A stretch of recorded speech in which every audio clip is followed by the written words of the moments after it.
Moi, je m'appelle Adama Sankara, j'ai 27 ans, je viens d'arriver de l'Algérie. Je partais pour l'Europe. Mais il y a souffrance, il y a souffrance. Je vivais en Côte d'Ivoire, dans la ville de San Pedro. J'étais bien, donc j'avais pas de problème en tout cas. Je vivais chez ma famille. Il y avait un ami, un jour, il a décidé d'aller en Europe. Donc il ne nous avait pas dit en fait. Donc il est parti sans dire à quelqu'un. Le jour quand il est rentré en Espagne, donc il nous a envoyé des photos sur le net. Donc moi quand j'ai vu, ça m'a plu en tout cas. Donc je voyais la vie en Europe là-bas, c'était bien construit, la ville est jolie. Donc moi aussi j'ai décidé de partir vivre cette vie. Donc c'est ça qui est venu, c'est ça qui a fait que l'idée de sortir chez moi est rentrée dans ma tête. J'ai commencé à organiser les démarches sans en parler à mes parents. Donc je faisais la broderie, donc je faisais tout possible pour économiser un peu d'argent. Donc comme ça ne donnait pas bien, donc j'étais obligé de vendre mon téléphone. Donc après ça, j'ai dit à mon grand-père que non, je vais rentrer au Burkina pour voir la famille, puis passer quelques moments et puis revenir. Donc mon grand-père il a accepté. Il m'a même accompagné à la gare, donc j'ai pris le car quand je suis arrivé au Burkina ici. Donc j'avais en tête pour continuer, mais ils ne savaient pas en tout cas. Donc je suis venu, j'ai vu la famille aussi qui sont au Burkina. Donc comme on a deux coups ici, donc je dormais de l'autre côté et je dormais de l'autre côté pour ne pas qu'on sache. Si les jours qu'on se lève, peut-être de l'autre côté, ils vont croire que non, je suis de l'autre côté. Donc c'est comme ça que je faisais. Donc je suis parti couper les tickets, je passe à la gare de car. J'ai coupé les tickets ici à Ouaga, Niamey. Donc je partais même sans connaître la route. J'ai décidé, oui, puisque j'avais la carte seulement. J'avais photocopié la carte sur un papier 21-27. La carte de Niger. Donc c'est avec ça que je m'orientais. C'était ma première fois en tout cas de voyager dans un pays que je ne connaissais pas. Et en route même, j'avais peur, mais je dis non. Je m'encourageais en tout cas. Je dis non, ça va aller. Oui, oui. Donc quand je suis arrivé à Niamey, j'ai regardé sur la carte. Il y a encore autre chemin à faire. Mon but même c'était de partir en Libye. Oui, mais il y a quelqu'un qui m'a déconseillé de ne pas partir en Libye puisque à ce moment, il y avait la guerre. Donc il m'a dit si je pars là-bas, je risque de périr. Pour ne rien. Donc il m'a déconseillé de ne pas partir en Libye. Donc j'ai décidé d'aller en Algérie. Donc c'est ça. Donc quand je suis arrivé à Niamey, j'ai fait Agadez. Agadez, j'ai fait Arlit. Arlit, j'ai fait Assamanka. C'était en 2013. Et en 2012 plutôt. Fin 2012. Donc il n'y avait pas trop de dérangements. Donc quand je suis arrivé à Assamanka, on m'a fait rentrer en Algérie par l'Air Station. Donc quand je suis arrivé à Ingizam, c'est la première ville d'Algérie entre Niger et Algérie. Donc quand je suis rentré là-bas, donc on m'a pris de Ingizam à Tamnaraset. Quand je suis arrivé à Tamnaraset, mon argent est fini complètement. Donc j'étais obligé de rester travailler. Mais comme je maîtrisais la broderie un peu, donc il y avait un frère burkinabé aussi qui était là-bas. Donc il m'a aidé pour que je trouve un vieux là, pour que je travaille, pour gagner un peu d'argent. J'ai travaillé quelque chose d'1 mois. Donc comme moi je n'étais pas restant, je partais en Europe. Le vieux même il m'a demandé de rester chez lui puisque le travail marche. Mais moi, ma tête, ce n'était pas comme ça. C'était l'Europe. Oui. Donc je n'avais pas en tête de rester en Afrique ici. Oui. Donc j'ai décidé de continuer. Donc de Tamnaraset, je suis parti à Gardaya. Donc de Gardaya, je suis arrivé à Oran. Donc quand je suis arrivé à Oran, je m'orientais sans même demander à quelqu'un. Je passais seulement parce que c'est la carte qui me guidait. Oui, oui. Donc quand je suis arrivé à Oran, j'ai pris le train pour Maganéa. Il y a une ville qui est à la frontière du Maroc, Algérie. Donc quand je suis arrivé là-bas, j'ai trouvé des Burkinabés, des frères burkinabés aussi. Donc c'est là-bas que j'ai commencé à travailler. Donc là-bas à la frontière, c'était gasoil on vendait. On est parti dans la capitale marocaine, puisqu'on voulait partir au Nador, à côté des grillages de Melilla, puisque c'est là-bas qu'il y a les territoires espagnols. Donc on a décidé de partir à Rabat, puisque la police de Nador, ils cherchent toujours les Noirs, les immigrés en tout cas.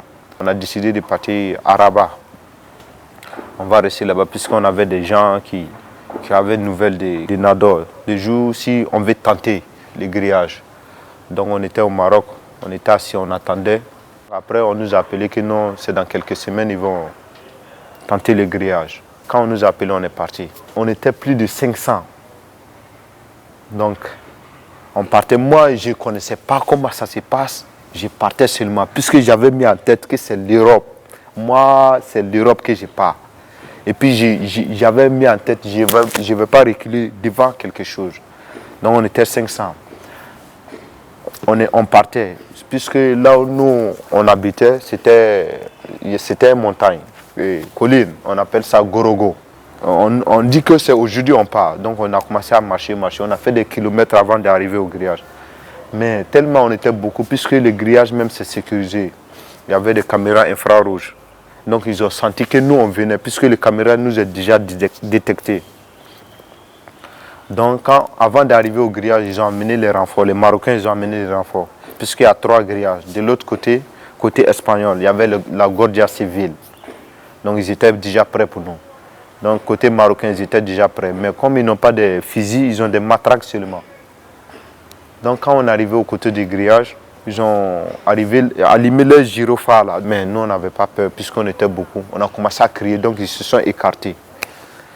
Le grillage c'était 7 mètres. 7 mètres, je me rappelle. Quand j'ai vu les grillages, j'ai eu peur. Mais j'ai mis en tête que celui-là, pourquoi il part et puis moi je vais me retourner. Moi aussi je vais partir. Ce qu'il y a, c'est Dieu qui est fort. Donc j'ai laissé tout ça en Dieu. Et avec Dieu, puis j'ai foncé. J'ai foncé sur le grillage. Donc on était 5 Burkinabés qui étaient ensemble à Magani avant de partir. Quand on est arrivé au grillage, on ne s'est plus vu. On s'est dispersé. Là-bas, même si tu es avec ton papa, tu vas disperser. Il n'y a pas le temps même de parler de fraternité, de l'amitié en tout cas. Donc quand j'ai foncé sur le grillage, j'avais barbelé. Je suis monté. J'avais même payé chaussures des ballons, puisqu'il y a des crampons en bas, pour pouvoir bien monter sur le grillage. Mais quand je suis arrivé là-bas, je n'avais pas le temps de porter. Oui. Donc quand je suis arrivé sur le grillage, j'ai commencé à grimper. Je suis arrivé là où il y a barbelé. Le barbelé m'a attrapé. Ça m'a attrapé, ça a attrapé mon habit. Donc j'ai essayé d'enlever, ça me déchirait. Mais comme mon sang était trop chaud, je ne sentais pas ça en tout cas. Donc c'est là-bas même j'ai vu des gens qui sont en train de marcher sur les amis pour monter. Tellement c'est pas facile.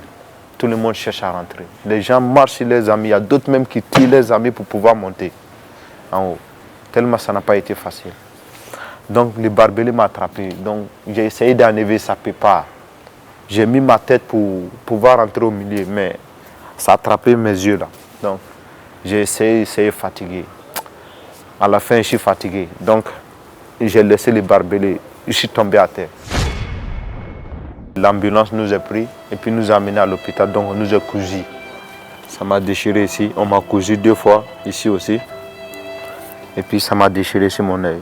Ça restait un peu seulement, ça allait me rend aveugle en tout cas. Dieu merci que ça n'a pas eu. Il y a d'autres qui étaient gravement blessés.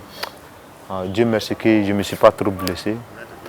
Donc quand on a fini, on nous a pris, on était à Nador en ce moment. On nous a pris et puis on nous a jeté vers Oujda. Oujda c'est vers la frontière algérien-marocaine. Et puis on nous chasse de partir. Tu ne sais même pas c'est quel côté tu vas partir. Tu vois des lumières de loin, dessus des collines, mais tu ne sais même pas c'est quel territoire, c'est Algérie. Donc on était obligé de marcher de 21h jusqu'à 7h du matin. On est arrivé vers le côté algérien, on est arrivé vers le matin. Donc c'est là-bas quand je suis rentré, donc j'ai cherché à aller là où je travaille. Oui.